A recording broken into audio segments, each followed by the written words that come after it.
안녕하세요. 매일매일 습관처럼 매일 행자법. 자, 오늘 정확하게 수요일입니다. 12월 18일. 다 정확하게 일주일 뒤에 오늘이 크리스마스죠. 자, 일주일 남았어요. 저도 하루하루 기다려야 됩니다. 매일매일 그 생각밖에 안 들어요. 정말 1년 내내 아무리 더운 날도 크리스마스 생각하면 왜 기쁘죠?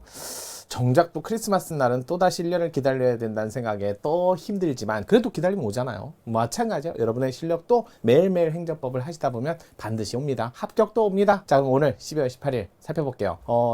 해양 간부 문제, 개인정보 보호법 문제입니다. 자, 다음 중 개인정보 보호 제도에 관한 설명 옳지 않은 것은 개인정보 보호에 관한 법률 문제 이거 살펴보도록 할게요. 자, 개인정보에 대해서는 보호법이죠. 보호법.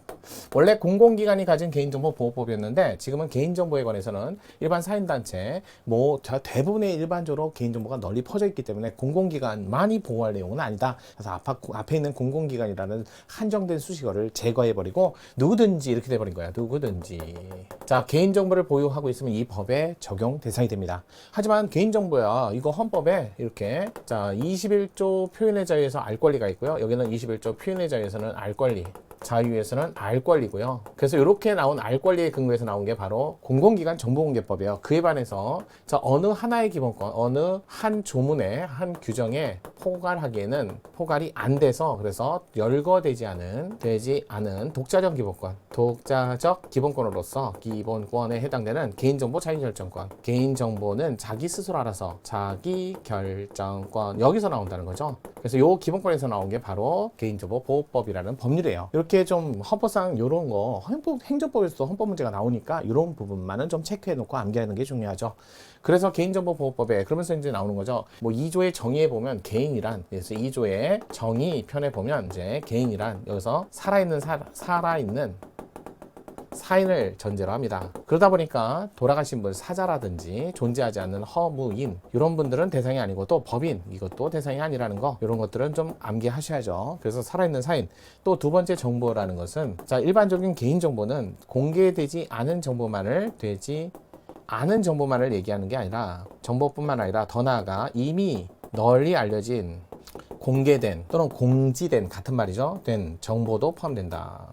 이렇게 정의를 좀 내리시는 게 좋습니다. 그래서 개인이 정보다 또 보호법이죠. 보호법이니까 이 법에 근거해서 보호를 요청하는 거죠. 내 정보를 내가 갖고 있을 땐 요청하는 게 아니에요. 그러다 보니까 개인정보를 정보 처리 주체가 갑인 개인에게 정보를 요청하죠. 제공을 요청합니다. 이럴 때 제공은 목적에 있어야 되고 이 목적의 범위 내에서 부합하게 필요 최소한의 정보를 그래서 이게 비례 원칙이 여기 써 있다. 개인정보 보호법에도. 그래서 이렇게 되고 이거는 입증을 정보 주체가 입증을 해야 돼요. 이게 이만큼 필요하다. 그래서 제공을 하면 그래서 내 정보는 내가 어떤 식으로 이용을 할지 그다음에 보관을 할지 어떻게 할지는 내가 다 정하는 거예요. 내가 제공을 하고 그다음에 그 정보가 바뀌었을 때 또는 잘못 관리됐을 때는 정정, 수정, 삭제 이런 것들 수정, 삭제 요청을 하는 거죠.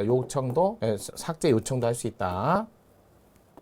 삭제 등을 직접 또는 정보통신부라는 행정청 또는 대리인을 통해서도 요청할 수 있다.